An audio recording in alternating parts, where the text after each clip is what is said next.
Hi, hello, welcome or welcome back to my channel. My name is Rachel. I'm a labor and delivery nurse by day, and really most other hours of the day I'm reading. So welcome to 2026. I hope you watched my favorites of 2025 video. That was like so fun to make and like relive those memories of those books. Such good reading in 2025. And 2026 has started with a bang as well. The world has gone to shit. In Michigan, we have been like in a straight up snow globe for like 2 to 3 weeks, right? Like every single day it snows and it's like below zero and so cold. So like you just can't be outside. You can't even like go to the grocery store super safely. Like honestly, it's been like a harrowing event to go to and from work. So I haven't been doing anything other than sitting at home watching TV or reading. And TV has not been that great besides Heated Rivalry, which we will hopefully talk about more next month because I'm going to start to read that series. Anywho, I've read 22 books in January. So I'm going to go through, I think I'm just going to start with the audiobooks first, like the ones I don't have physical copies because it's just easier to get like the iPad holding out of the way. And then I have the majority are physical copies. So it was a fun month. I started the month by reading Wild and Wrangled by Lila Sage. So this is the fourth in the series. It starts with Done and Dusted. So we're on a ranch, we're on Rebel Blue Ranch, and we're following a family. So we followed the daughter and 2 of the brothers, and now this is one of the brothers' baby mamas. I was looking forward to this book, and it just fell a little flat for me. So Cam, like you find out the situation with Cam and Gus and like why they're not together, and you find out like about her history, and so it's like a lot of flashbacks to like high school. High schoolers doing it doesn't really get me going. It's just creepy. And then like their current love story was just kind of annoying. Like it was one of those like they either moved too fast or too slow. I don't know. I don't really want to analyze it. It just didn't hit like I wanted it to. So it's like 3.5 stars. There are a few books in the series that I would say are more like amazing. They're just like kind of every other for goodness for me. So then I was like, you know what? Maybe romance isn't for me. And I've been reading a lot of other, honestly, like a lot of like way too heavy things for like what's been going on in the world, but that's what's been working for me apparently. Then I picked up The City of Gods and Monsters. This has been on my TBR for a long time. It is a thick book. So audiobook, it's like 23 hours, I believe. So while I was taking my Christmas decorations down, I was listening to this. I was like 4 hours in and was like, it's not it. It's just not it. And I'm not willing to do another 20 hours of this. I've done that before where I've finished the book and then it's like, I don't know what happened. I wasn't engaged. I was distracted. And why? What do I owe this 20? I don't owe this 20 hours to anyone but myself. So I DNF'd that. And when I went to look on Goodreads, it was like, it's not super high rate. Like it's not a low rating, but it's not a super high rating. And I have hundreds of books I want to read, and especially fantasy and like world building.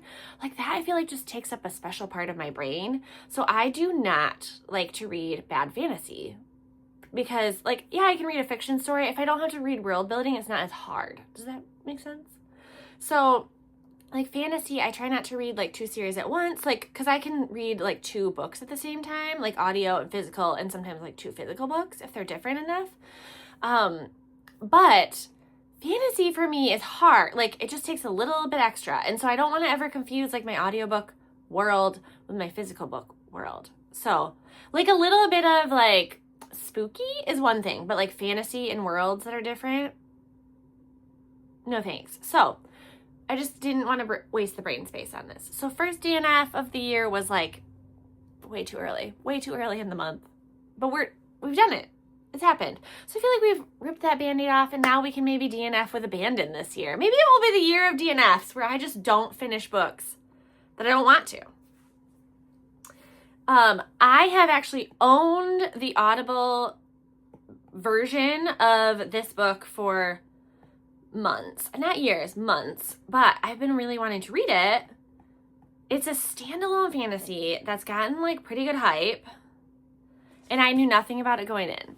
So, Blood Over Brighthaven by M.L. Wang, which now I want to read The Sword of Kaigen because that's her other like really well-known book.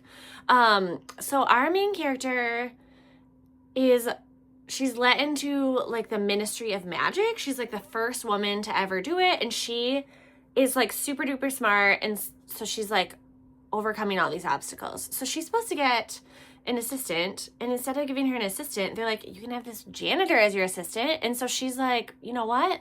I will make it work. Well, the janitor is of a different like nationality. Like they're like the slaves of this community. And so he comes with his perspective and his belief system, and together they take over the world. I mean, not really, but the magic that they're able to do is really interesting, and then it like just sheds all this light and like all this corruption. And so our main character has to decide like, do you stay complicit in it? Do you try to use it? Do you just burn it all down? And it's also really nice to have a standalone fantasy. So this was a great one. I think I gave it like 4.75 stars. So like not perfect, but a good time. And like it felt really good after like having multiple audiobooks that were just not that great. And I'm pretty sure that as soon as I set that down, I started this book, Worst Case Scenario by TJ Newman. TJ Newman is an automatic read for me. So if you haven't heard of her before, she has Falling and Drowning. And then Worst Case Scenario, I think this came out end of 2024. And it's been like, I've had it on hold for like a year. So it finally became available. I was so excited. I did give this one 5 stars. It's just, her writing it's like so intense. Like you feel like you're with these characters, like living through this shit. And it's awful, but it's also kind of like unpredictable, and I love it. And even though I know that like the good guys are probably going to win in the end, it's going to be devastating. So, TJ Newman was a flight attendant. So these are all like plane crash stories. I would say, so Falling's her first. I would say Drowning is her best. So take with that what you will. If you want to read Drowning first and then read her other books that are good but not as amazing, you can do that. Or you could read Falling, Worst Case Scenario, and then Drowning for last. Whatever you want to do. They are totally standalone stories. So in this story, we're on a plane. The plane crashes into a nuclear facility. And if you can imagine the horrors of that,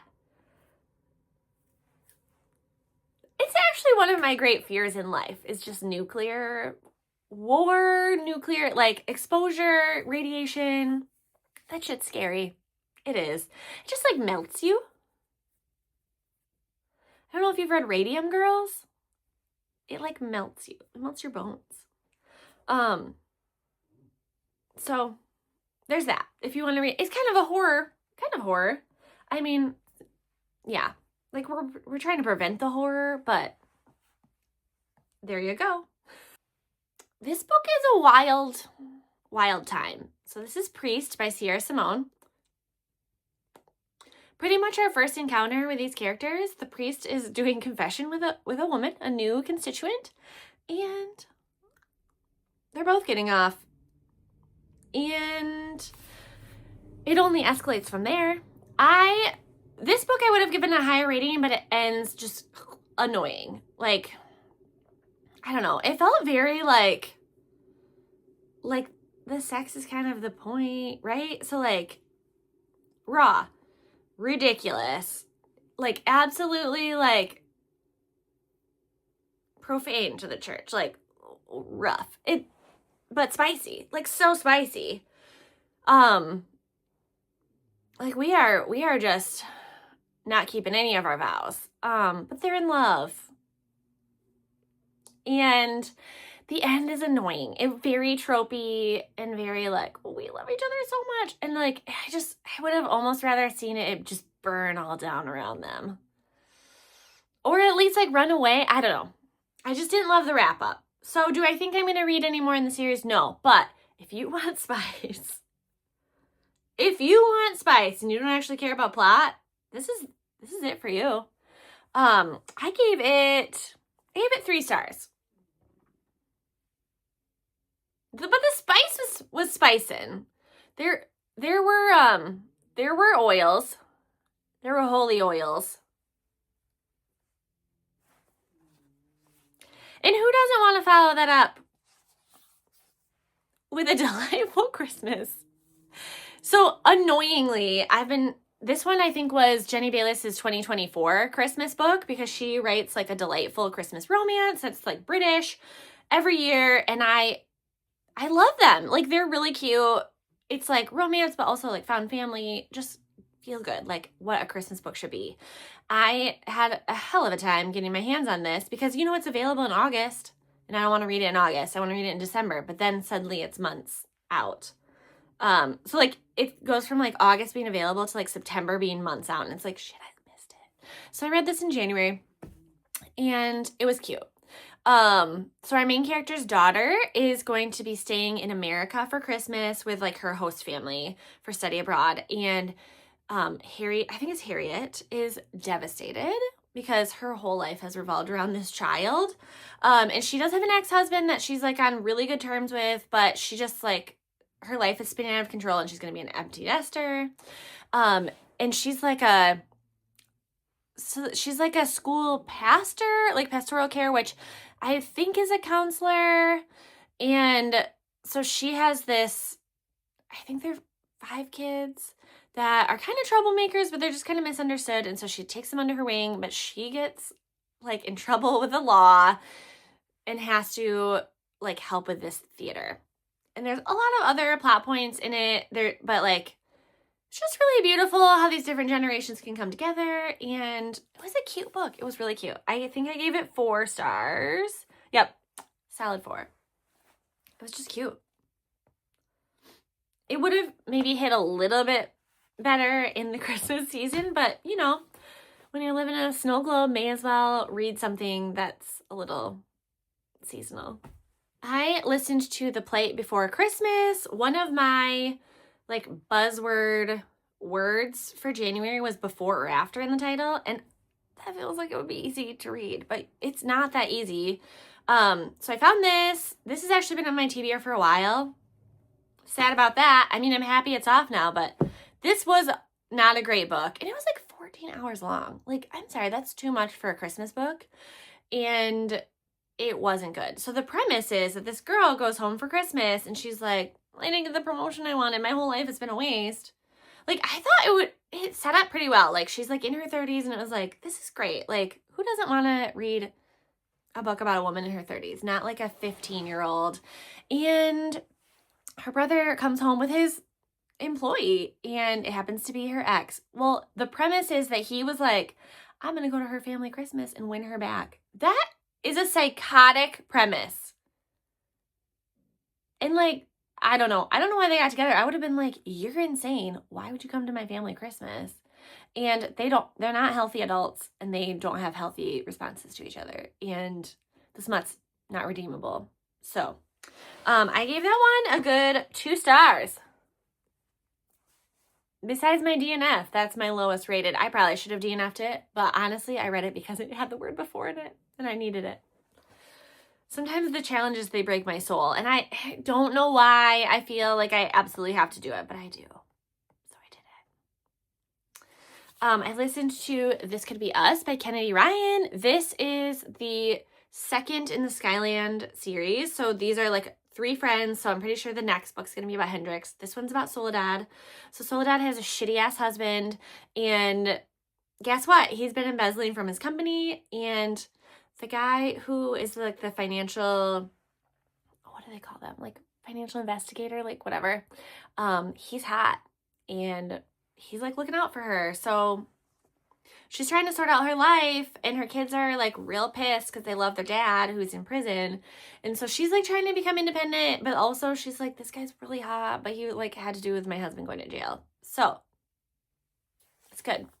I didn't love it as much as Before I Let Go, because that one was so good. But this one was also good. So I gave this one 4 stars, a solid 4. And the audiobooks are very good. So I feel like an audiobook. They're good ones. So Allie Hazelwood loves a release only to audiobook book. So Two Can Play came out, I don't know, like 2 or 3 years ago, and it's just now coming out to like other libraries. That's like about gamers. Bound is one that came out this year. I feel like I just like happened upon it, and I think you can skip it. I'm so sorry. I love Allie Hazelwood. This was not it. I think she has been too prolific of a writer. I stand by the fact that The Love Hypothesis is one of the greatest romances ever written. So freaking good. And the other books like in that series are good. Love Hypothesis is the best. I think she's been chasing that high for a while. Deep End is amazing. Check and Mate, amazing. Bound, I'm so sorry. I did not like it. And maybe it's because it's an audiobook and I prefer to read like her banter, but the banter was old. I didn't like it. So this is a book about a vampire, but we're not calling it a vampire. I don't actually know what the differences are between a revenant and a vampire. I think it's just like a made up thing. I think she just didn't want it to be about vampires. So our main character she's very talented in like forging, and she forged a few things to like get ahead in life, and now this old vampire has come and been like, you need to forge something for me. And she's like, what? And she's very sassy. And then they start banging. And they're trying to like catch a bad guy. So it was fine because it was like a 7-hour book, which is not too much. I think that's like a 300-page book. So like you can read that in a few days. It's fine. But I just don't know that if you're a bunch of books deep that you need to prioritize this one. So I gave it 3.5 stars. Again, it's an Allie Hazelwood book. Like, I do like Allie Hazelwood. This one just didn't hit. This was not like giggles, excitement. Go read Check and Mate. That one's so good. It's so good. It is YA and it has no business being that good. The last audiobook that I read was The Tell by Amy Griffin. And again, way too deep of subject matter for January. I'm so sorry. This was a great book. It was well written, well read. Kept me on the edge of my seat. It was 7 hours long. So our main character is like going through life. Like it is a memoir, but it's very specifically about this like one thing in her life. And how she like ran away from the trauma of it and repressed her memories. Well, then she does like a hallucinogenic therapy, which sounds so interesting. And so like with like guided therapy, she finds out that she has all these repressed memories. So they come up, and then like how does she deal with them? She's very much obsessed with like finding proof, which there just like isn't proof. And so she has to live with this. And her relationships with her children and her husband, and like how these repressed memories were like ruling her life without even her knowing that they happened. So this is a good one. I think I gave it 4 stars. Yep, 4 stars. Good audiobook. I know other people have read it and loved it as well. So, but yeah, I mean, trigger warnings, sexual assault. But it feels like that was a theme for this month. And everything that's happening in the world as well. So sexual assault is out there, friends. I am going to try to read a Hermione fan fiction every month. So I made a list of like my top, it's like top 15. So if I get into more, I do. But otherwise, like I'm kind of trying to do one a month. It's hard because they're not like physical copies, and they're not like on my regular like audiobook like apps, and so I have to like go looking for them. So it's one of those like if I set it as a to-do list, I will do it. This month I read Universal Truths, which I don't know if you can tell from this, but it's Hermione as Pride and Prejudice, which was good, but it did drag on a little bit. Like anytime that Draco and Hermione are together, absolute delight.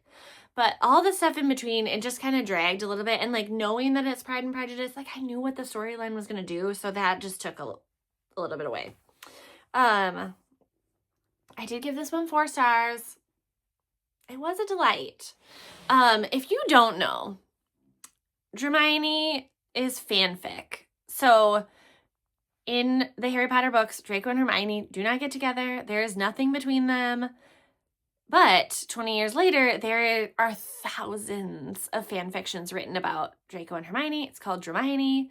I love Dramione fanfic. I also love for other people to vet which ones are good and which ones are ones I don't have to spend time on. So, my very favorite podcasters from the Popcast and the Bible Binge, they have a huge spreadsheet of all the Dramione fanfic they've read, and they have rated it and like said what it's all about. So that's where I got my list from. And then you go on Archive of Our Own, which is a website, and you download what you want, and you can read it on your Kindle. And actually, the next book I'm planning to read, someone made it like a Spotify book that you can listen to. So I'm going to listen to that one, I think, this next month. And yeah, so Universal Truths. There is a whole world of fanfic out there. I have really only read Dramione, and then I've read a few that are Shadow and Bone. But there's too many books out there. Okay. So those were the not physical books that I read for the month. So the physical books, I started with Beautiful Player. So this is by Christina Lauren. This is the Beautiful Bastard series. I think this is the maybe fourth one. So Hannah is a grad student who her family is worried about her because all she does is research and just like live in this tiny little bubble. So they're like, we're worried about you. And she is neurodivergent. And so when they're like, you need to reach out to my friend and he can help you make friends, she's like, that's a directive. I will do it. So she has to be neurodivergent because of the ways that she interacts with people. So she is like very unaware of most social cues, but will also just like spew the truth with no shame. So she starts hanging out with her brother's best friend, who is a man whore. And she's like had a crush on him for years because he was around their family. Well, and he's like, she's kind of banging bad, but like, this is my friend's sister. And they start banging and there's feelings, but nobody will admit that there's feelings. So this was just a fun time. It was just fun. I gave it 4 stars and it was a really good start to the month. So this is my first book that I read. And then I read 107 Days by Kamala Harris. So this is one that we're reading for the Sharon Says So book club. And at the middle of this month in February, we're doing like a Zoom call with Kamala Harris. So I'm excited about that. And this book is not like a sweeping memoir of hers. It is literally the 107 days that she had to campaign for the presidency from the time that Joe Biden like gave up his bid. And it's just like short, concise. She doesn't hold back, which is really fun. I think that if more politicians just acted like humans, they would be so much more relatable. But it's like just always like a freaking party line, and it's so annoying. Like, I want to see you be a human and be like, oops, we should have done that. We should have done that. Or like, you know, like some of the like hindsight, or like, we can't do this because of that. Like, just the explanations are interesting. This book also made me incredibly sad because it feels like the world could be different. So I think I gave it 4 stars. It was good. Yeah. Again, sadness factor. All right. Flawless by Elsie Silver. Lots of people have been recommending Elsie Silver to me, and like, it was fine. I do think that this is a book that people have said you have to get through this to get to the rest of them. I'm pretty sure. I hope. So again, it was fine. It was a quick read. It was kind of a nice palate cleanser after reading 107 Days and being sad about the world. So we have a bull rider who is just, publicity is bad because he's like punching people in the face and stuff. So his agent's daughter is trying to prove herself in the company. So she's assigned to just like follow him around, get him through the circuit without like more bad publicity. And they're both told not to bang. And you know what happens when people are told not to fall in love with each other? They do it. Yeah. So it was a fun time. It was fine. It was very predictable, which I don't mind so much in a romance, but I just didn't like really fall in love with these characters. I will keep reading the series though, because it feels like there's potential.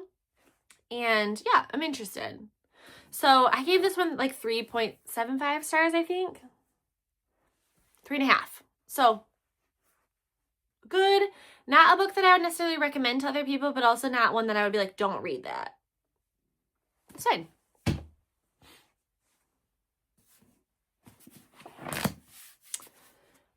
This is a book that multiple people I know have said is like their favorite book. This is a sad favorite book, guys. I do get it though. It is very well written and the time jumps make it move quickly.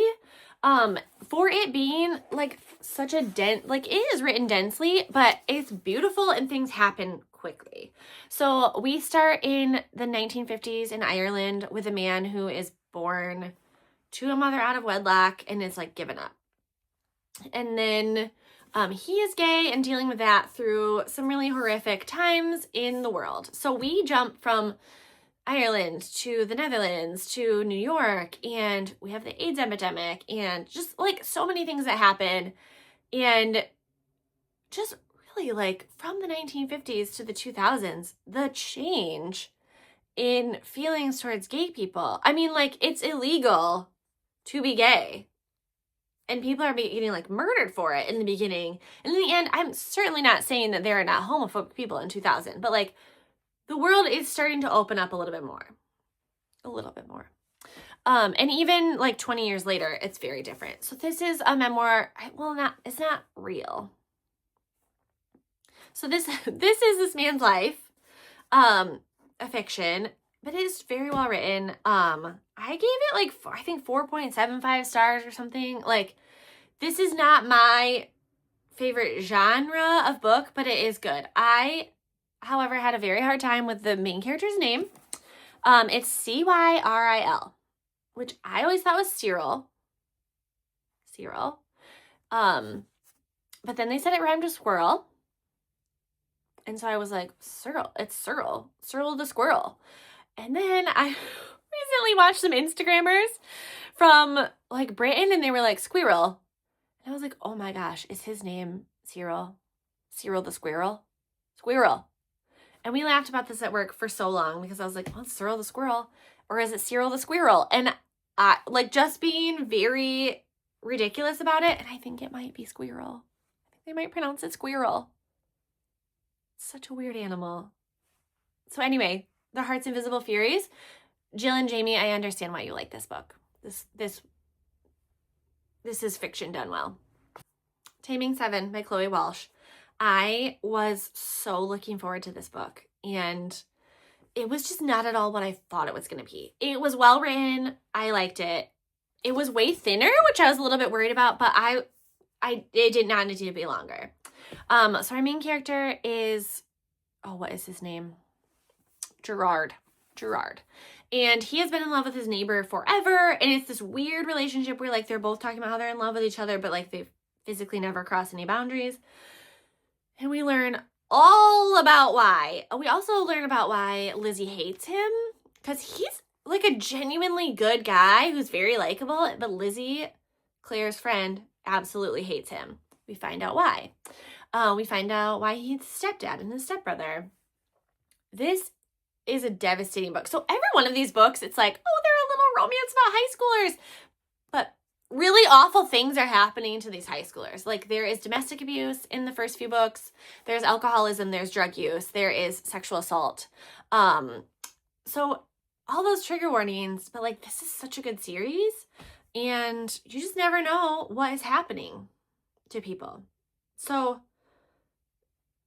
yeah, there were some things in this book that really pissed me off. I did like go with the character's personality, but this was just very different than the book I thought I was going to get. Like I thought I was going to be like, oh my gosh, will they, won't they? They're hooking up. And then it was like, fuck, this book is devastating. So I gave it 4.5 stars, and which is very, very on par with Boys of Topman. So this is not a romance series that you give your middle schooler, okay? Don't do it. All right, I have owned this part of the series for years and I'm forcing myself to read them, and I know that I'll like them. And guess what I did? So I think I gave this one a solid 4 stars, The Alloy of Law. So this is like a Mistborn like spin-off. So Mistborn, if you haven't heard about the Mistborn trilogy, it's an epic fantasy. That is a very good trilogy. Very well thought out, really different magic system. So this is like very much in the future. So like if that was like 1800s, this is like 1920. Like this feels very like steampunk era. And so same magic system, same like belief system, but very different like culturally and like modernized things. So our main character is Waximilian, I believe. No, Waxilium.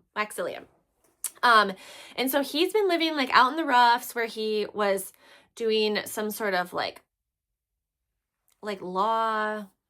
What was he doing? Okay, so this is 300 years after the events of the Mistborn trilogy. And in the frontier lands known as the Roughs, the old magics are a crucial tool for those who establish order and justice. So, Waxilium is one of those people who enforce justice. And his BFF, Wayne, is like his sidekick, who's also a little problematic. So, Wax leaves the Roughs because he has to go, like, take over his uncle's life and their estate because his family's all gone, dead. I think they're all dead. So he has to take over. Well, then his butler tries to kill him multiple times, and he figures out that there's all sorts of things happening, and he gives up trying to stay out of it and decides that he's going to be a lawman again. And then Wayne comes in, and honestly, it's like, it's fun, it's fast, and it's kind of funny. So they're just very different vibes than the original Mistborn series. So there's 4 in this little set, and they're also way faster, which is a delight because you just don't need to read 700-page fantasies all the time. So I will be reading the next one this coming month, but this is fun. And I knew that once I started reading it, I would like it. I just had to like force myself to open the book. So then I read one of my coworkers' books. So Steph Flood was a labor and delivery nurse. She retired and she wrote this. It's like it's a little bit of a memoir, but it's more like she presents a topic like identical twins. And then she tells a short little blurb about it, like 2 or 3 pages, and then she's like done with that story. It's like very succinct, very abrupt, very Steph Flood.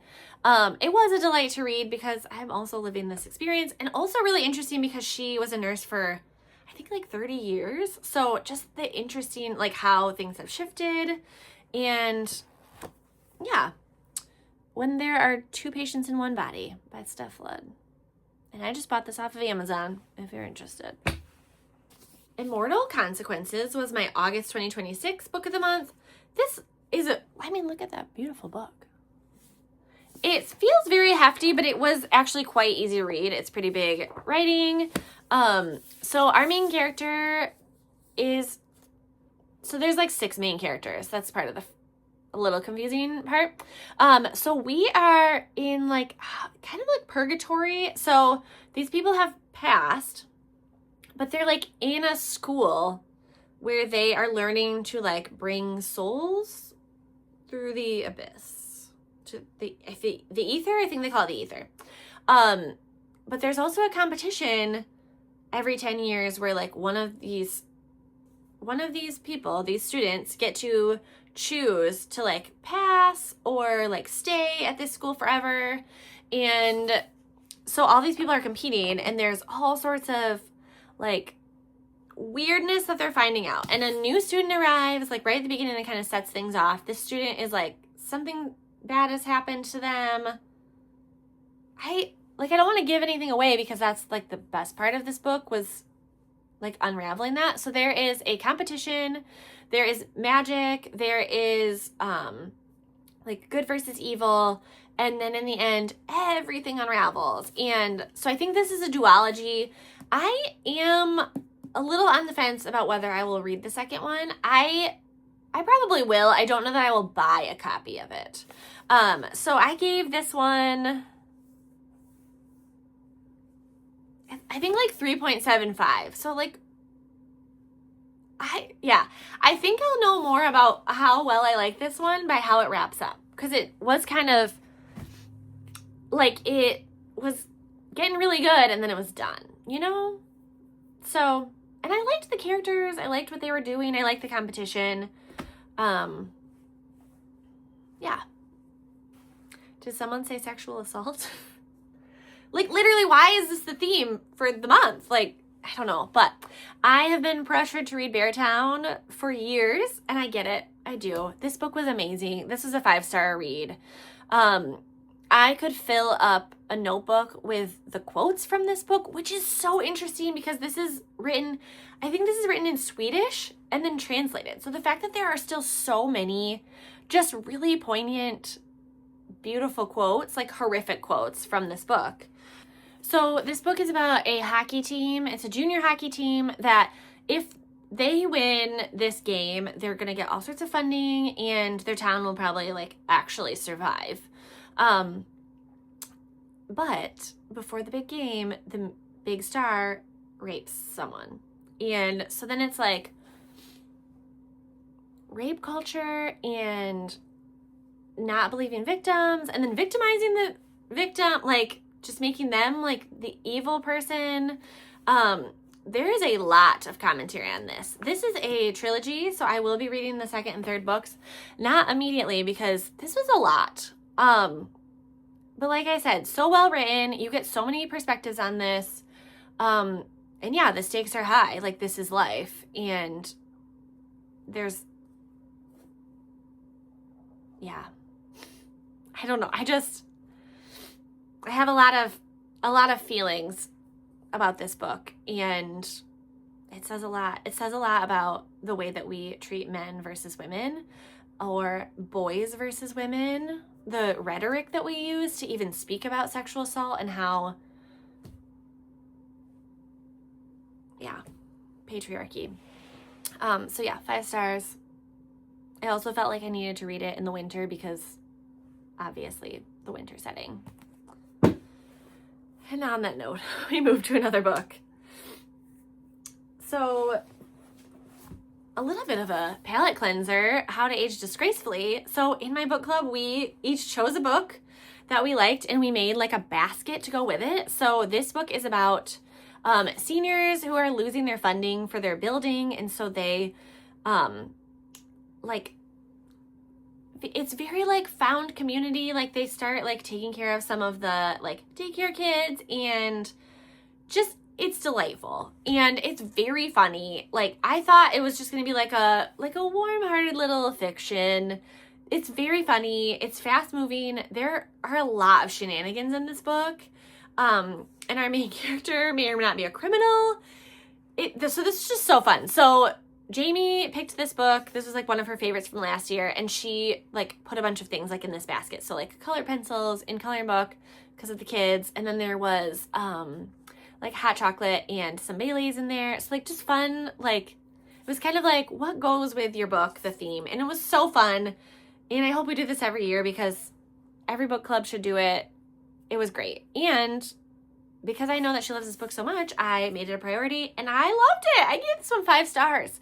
So if you're looking for something a little lighthearted, perhaps after one that's not as lighthearted,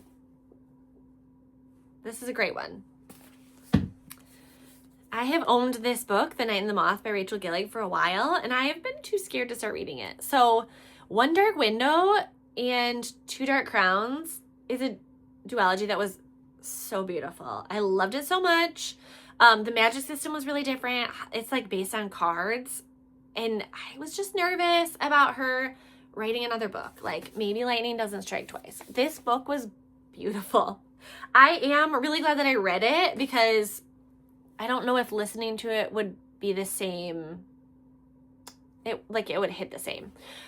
There is a second book that's coming out, I think like summer. So I will also be reading this. This was great. I don't think I gave it a perfect score, but it was, yeah, like 4.5, 4.75. So good. So our main character is like, not an oracle. What do they call them? She's a diviner. So there's like this magical castle that her name is Six. So she's one of 6 diviners. And when people like come to get their omens read, they like are drowned in this like stream that's in their church, and they dream about these omens. Well, she dreams a ridiculous dream when these knights and this new king come, and the king is set to destroy all the omens. So she ends up like on this adventure with them. We find out about the omens and corruption, and then in the end there's a big twist, and I'm excited for the next one. And my last physical book of the month was Forget Me Not by Julie Soto. Julie Soto wrote Not Another Love Song, which was a perfect romance. It was so, so, so good. She's also written one of my favorite Hermione fanfics, and it's gotten like published as a real story now. I don't know if I want to read it or not, because to me, the Hermione, like the magic is Draco and Hermione. So when we take it out of the context of that world, I don't know. So I believe Forget Me Not was her first traditionally published book.